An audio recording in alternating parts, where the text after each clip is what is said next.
can write about homophobia in my life in ways that no interview could ever capture.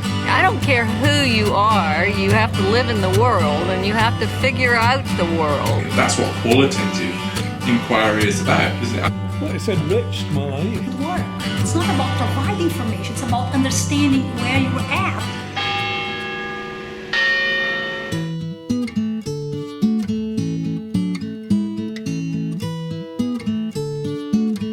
My parents were adventurers. We lived in North and South Wales, we lived in Scotland, we lived in London, we lived in Blackburn, we lived in Sheffield. We spent a very memorable 9 months in the Bahamas and then we moved, not in that order, and then we moved to Cornwall when I was 11. And the longest time we ever lived together was in Falmouth we lived there for 9 years, and then when I was 18, 19, we moved to Coverack, and sadly my dad died 9 months after we'd moved there. But when we moved to Cornwall, they wanted to live there in Coverack, but decided not to because they were worried about me not having a settled education. So they put a pin in a map in Cornwall, and Falmouth came up. And I left there when I was 20 to get married. Moved to London, again lived in lots of different places. Started my sociology degree, and now I'm freelance, living back in Falmouth. So one of the ideas that you've talked about in your work, Gayle, is theorizing subjectivity. Yeah. Could you say a little bit about that for people that haven't come across that idea before?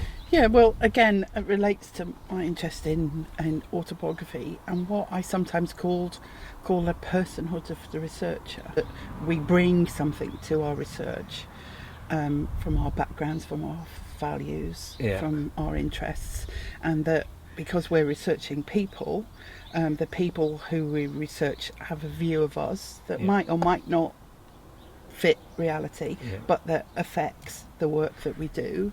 And I've always been interested, I was searching the shelves as a second year student, and I found Liz Stanley and Sue Wise's book Breaking Out. That introduced me both to feminist approaches and to autobiographical approaches, and from then on I've always been really interested in the relationship between a process and a product. So how what we do affects what we get, which I think is relevant to qualitative work and to quantitative work. But what's so interesting about it in relation to qualitative work, because we've had to justify our position as qualitative researchers in a scientific world, I think we've got really good at it. We've got really good at thinking about the status of knowledge and the knowledge that we produce. So for me, rather than start from a position where we're attempting to be objective, if we start from a position where we accept that our research is subjective and continuously analyse that and think about the significance of that, then ironically our work comes something closer to what we might call objective than if we just throw our hands up and say, well, I'm bracketing off my bias and now I'm an objective researcher. For me that's never possible. You're trying to do something you can't. Exactly. I know your work, you've done work around grief and loss, bereavement. It's not an area that I've immersed myself in, but I've really, one thing from over 20 years ago now, it's really stuck with me from Art Bochner. One of his early papers, or classic papers I suppose, he talked about studying that area, bereavement, as a communication scholar, a scientist essentially, but feeling that he never actually knew anything about it till his own father died.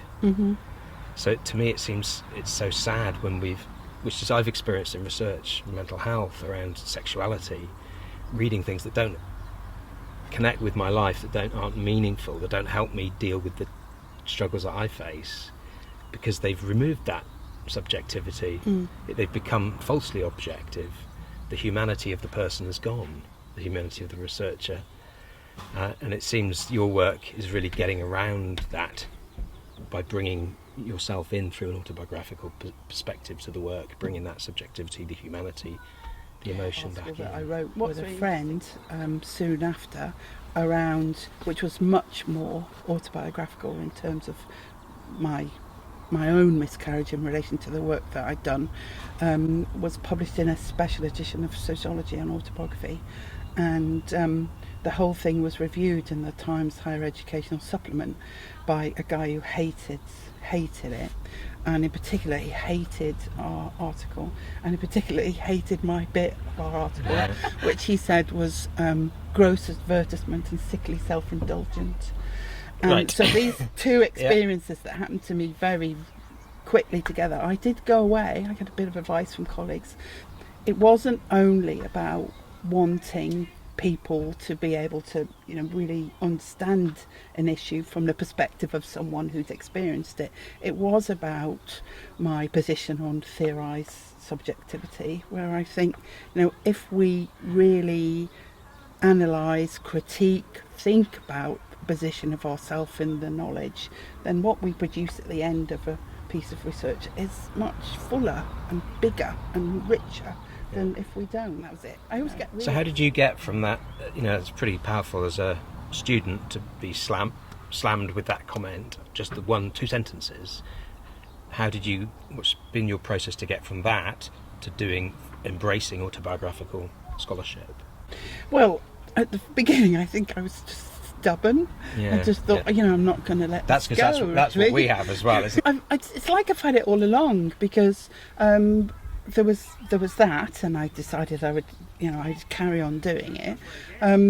As I think I said earlier, substantively I'm a bit of a butterfly, so as well as the work on grief and the work on motherhood and non-motherhood and families, so I've done lots of things. And when I got readership while I was at Coventry, which I suppose was sort of like early 2000s, and the Vice Chancellor called me in for a chat and said, it's really great, Gayle, it's really great, but the reviewers have said, if you want to go further, if you want to share, what you really need to think about is, what does Gayle Letherby want to be known for? So you really need to hone down on. So I thought about that for an hour or two, and I thought, nah, because the other thing is, I enjoy and I feel passionate about the work that I do, so why would I want to give up the things that I'm finding really interesting? Is there a chord which goes between those studies? I mean, I suppose I would say gender is always really significant for me. I started with thinking about the issue as motherhood as somehow a key identity for women, that arguably, although I'm not saying that fatherhood isn't significant for men, isn't quite the same in terms of what's expected of us as gendered beings. So that was my starting point. So I've always been interested in the issue of gender and how it works both against women and against girls and against men and boys. And then that's led me to think about other issues of differences as I've gone along.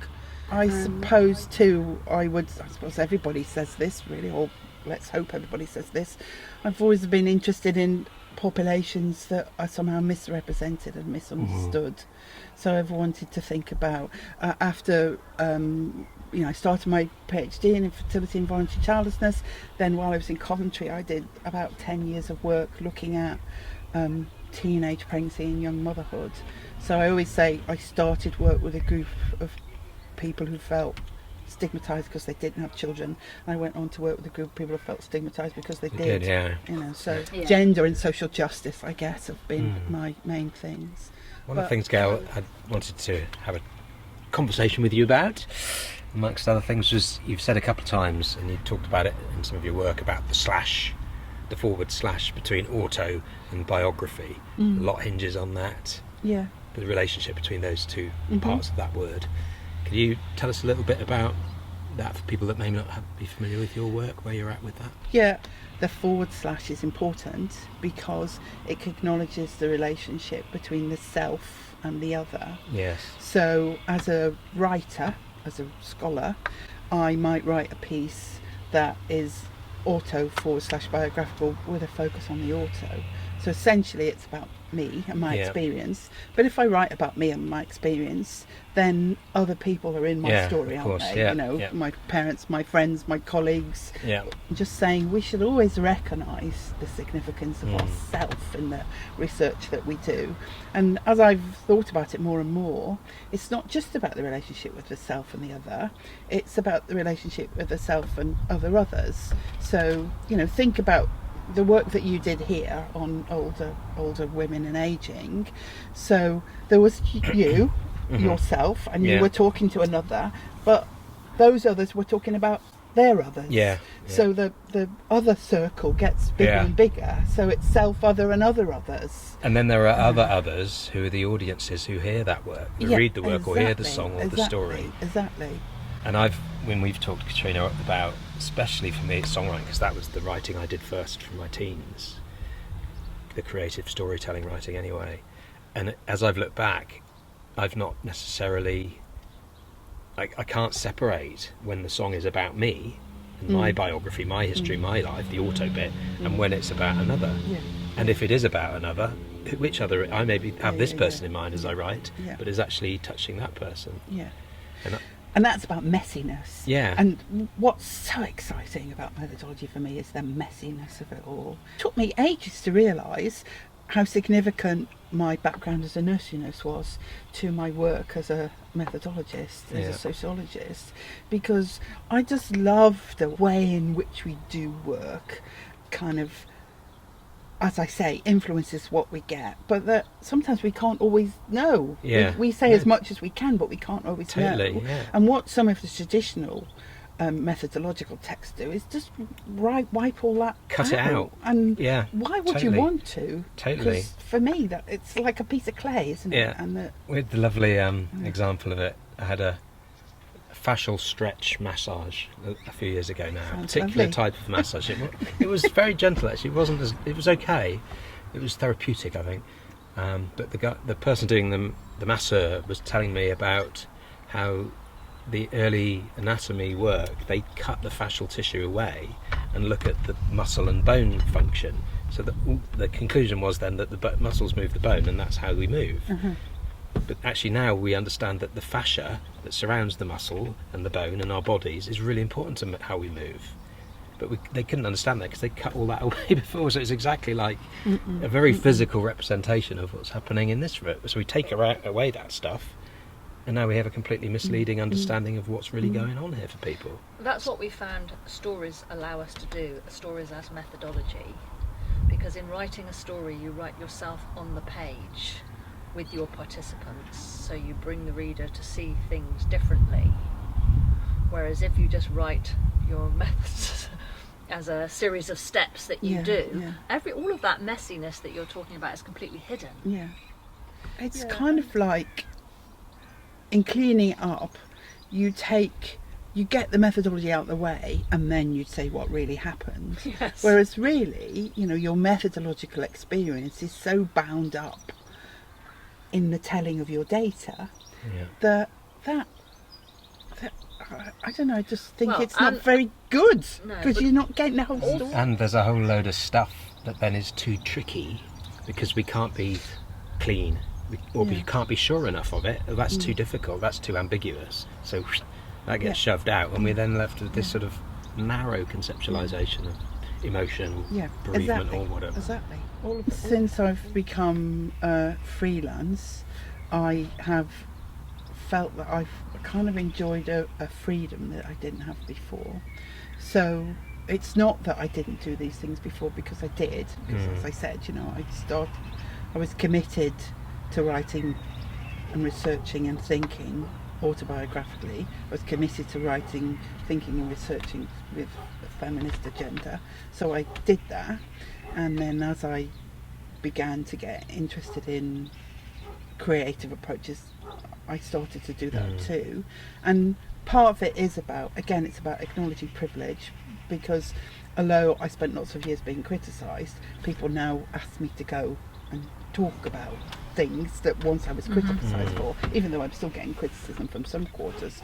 But now that I'm not a full-time member of the academy, as it were, although I still do academic work, there is a kind of liberation there in what I'm able to do. So particularly now in terms of the what you might call creative methodology, and this is where you two have really helped me, both of you, in that, you know, there's quite a lot of writing on and reflecting on how we collect data methodologically, but I think there's still less of it on how we present data and scholarly work creatively. I mean, there is some, you know, but less, I think, and that's still the thing that is I started to write both memoir and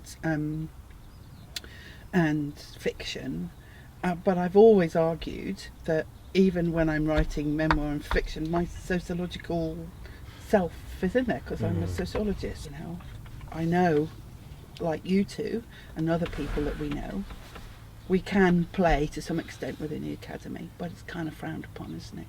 And the play is really important to what we do, I reckon. So I try to. Yeah, I mean, to the thing related to that, I think one of the tensions I experience is that universities explicitly or implicitly, often explicitly, want you to be the expert. But play is about not being the expert. Yeah. Play is about not knowing and embracing the not knowing, not turning away from, oh, I don't know about that, oh, let me stick to what I know.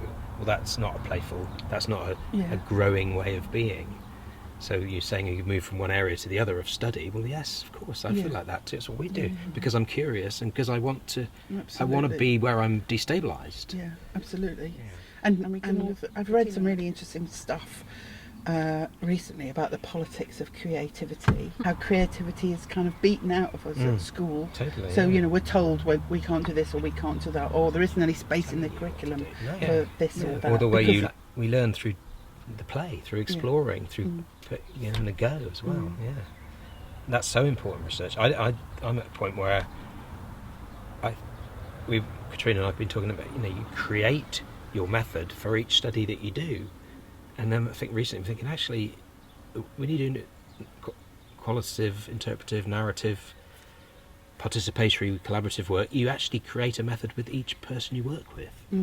You negotiate and develop and create and find a way with that, and the participant teaches us too. Exactly. You know, they show us how we can work together. Yeah, and so that goes back to your point about who is the expert. Yeah. And the fact that sometimes the respondent is the expert, other times there isn't an expert. Yeah. You're actually learning together, aren't you? Yes, exactly. And they're showing us what we don't know. Yeah. What we didn't even know we didn't know.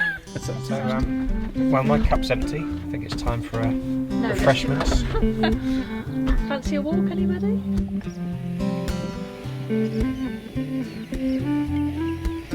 Yes,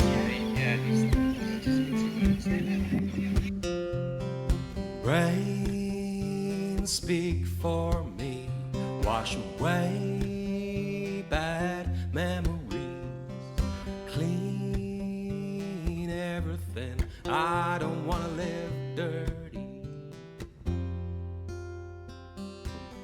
Sky